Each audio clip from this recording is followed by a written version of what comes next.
HD ಕೋಟೆ ಪಟ್ಟಣದಲ್ಲಿ ಹಮ್ಮಿಕೊಂಡಿದ್ದ ಜನರೊಂದಿಗೆ ಜನತಾದಳ ಕಾರ್ಯಕ್ರಮಕ್ಕೆ ಆಗಮಿಸಿದ ಯುವ ಘಟಕದ ರಾಜ್ಯಾಧ್ಯಕ್ಷರಾದ ನಿಖಿಲ್ ಕುಮಾರಸ್ವಾಮಿ ಅವರಿಗೆ ಅಭೂತಪೂರ್ವಕವಾಗಿ ಬರಮಾಡಿಕೊಂಡರು.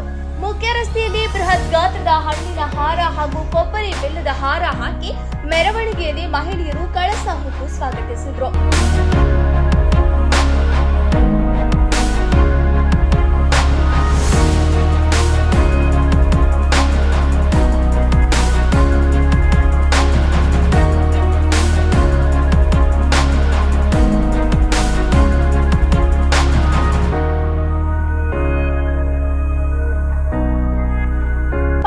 ಸಂತೆಮಾಳ ಮೈದಾನದಲ್ಲಿ ಹಮ್ಮಿಕೊಂಡಿದ್ದ ಜನರೊಂದಿಗೆ ಜನತಾದಳ ಕಾರ್ಯಕ್ರಮ ಮತ್ತು ಸದಸ್ಯತ್ವ ನೋಂದಣಿ ಕುರಿತು ಜೆಡಿಎಸ್ ರಾಜ್ಯ ಯುವ ಘಟಕದ ಅಧ್ಯಕ್ಷರಾದ ನಿಖಿಲ್ ಕುಮಾರಸ್ವಾಮಿ ಉದ್ಘಾಟಿಸಿ ಮಾತನಾಡಿದ ಅವರು, ಎಚ್ಡಿ ಕೋಟೆ ಕ್ಷೇತ್ರಕ್ಕೂ ಎಚ್ಡಿ ದೇವೇಗೌಡರಿಗೆ ನಿಕಟವಾದ ಸಂಬಂಧವಿದೆ. 2023ರಲ್ಲಿ ಕೆಎಂ ಕೃಷ್ಣನಾಯ್ಕ ಅವರು ಜೆಡಿಎಸ್ ಪಕ್ಷದ ಅಭ್ಯರ್ಥಿಯಾಗಿದ್ದರೆ ಈಗಾಗಲೇ ಶಾಸಕರು ಆಗ್ತಾ ಇದ್ರು.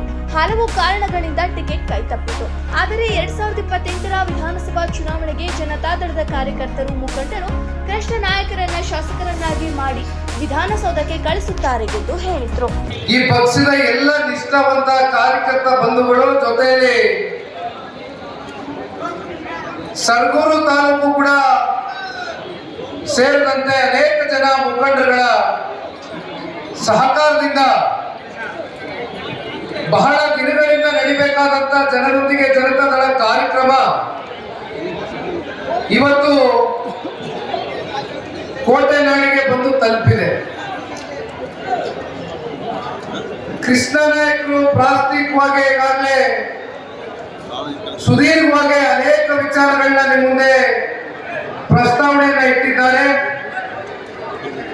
ಇವತ್ತಿನ ಈ ಕಾರ್ಯಕ್ರಮಕ್ಕೆ ಪಕ್ಷದ ಕಾರ್ಯಕರ್ತರು, ಮುಖಂಡರು ಅಷ್ಟೇ ಅಲ್ಲದಿರ ಮಾಧ್ಯಮದ ಮಿತ್ರರು ಕೂಡ ಆಗಮಿಸಿದ್ದಾರೆ. ಜೊತೆಯಲ್ಲಿ ಬಹುಮುಖ್ಯವಾಗಿ ಈ ಕ್ಷೇತ್ರದ ಎಲ್ಲ ತಂದೆ ತಾಯಂದಿರುಗಳು, ಅಣ್ಣ ತಮ್ಮಂದರು, ಅಕ್ಕ ತಂಗಿಯರು ಎಚ್ಡಿ ಕೋಟೆಗೂ ಹಾಗೂ ಸನ್ಮಾನ್ಯ ದೇವೇಗೌಡರು ಸಾಹೇಬರ ಕುಟುಂಬಕ್ಕೂ ನಾನು ಒಂದು ಸಂಕಲ್ಪವನ್ನು ತೊಟ್ಟಿ ನಿಂತಿದ್ದೇನೆ ಅಂತಕ್ಕಂಥದ್ದು ಬಹಳ ಗಟ್ಟಿ ಧ್ವನಿಯಿಂದ ಕೃಷ್ಣನಾಯ್ಕರು ಹೇಳುವಂಥದ್ದನ್ನ ನೋಡುವಂತ ಸಂದರ್ಭದಲ್ಲಿ ಕೃಷ್ಣನಾಯ್ಕರು 10 ವರ್ಷ ಆಗಿರ್ಬೋದು ಕೋಟೆಗೆ ಬಂದು. ಎಷ್ಟೋ ಜನ ಮೊದಲನೇ ಬಾರಿಗೆ ಶಾಸಕರಾಗ್ತಕ್ಕಂಥ ಅವಕಾಶಗಳು ಸಿಗುತ್ತೆ. ಆದ್ರೆ ಮೊದಲನೇ ಬಾರಿಗೆ ಶಾಸಕರಾಗ್ತಕ್ಕಂಥ ಅವಕಾಶಗಳು ಸಿಕ್ತಂತ ಸಂದರ್ಭದಲ್ಲಿ ಸಾಕಷ್ಟು ಇತಿಹಾಸವನ್ನು ನಾವು ತೆಗೆದು ನೋಡಿದಂತ ಸಂದರ್ಭದಲ್ಲಿ, ಬೆಳಕಾಗ್ತಂತ ಸಂದರ್ಭದಲ್ಲಿ ಬಹಳ ಜನ ಎಡವಿರ್ತಕ್ಕಂಥದ್ದನ್ನ ನಾವು ನೋಡಿದ್ದೇವೆ.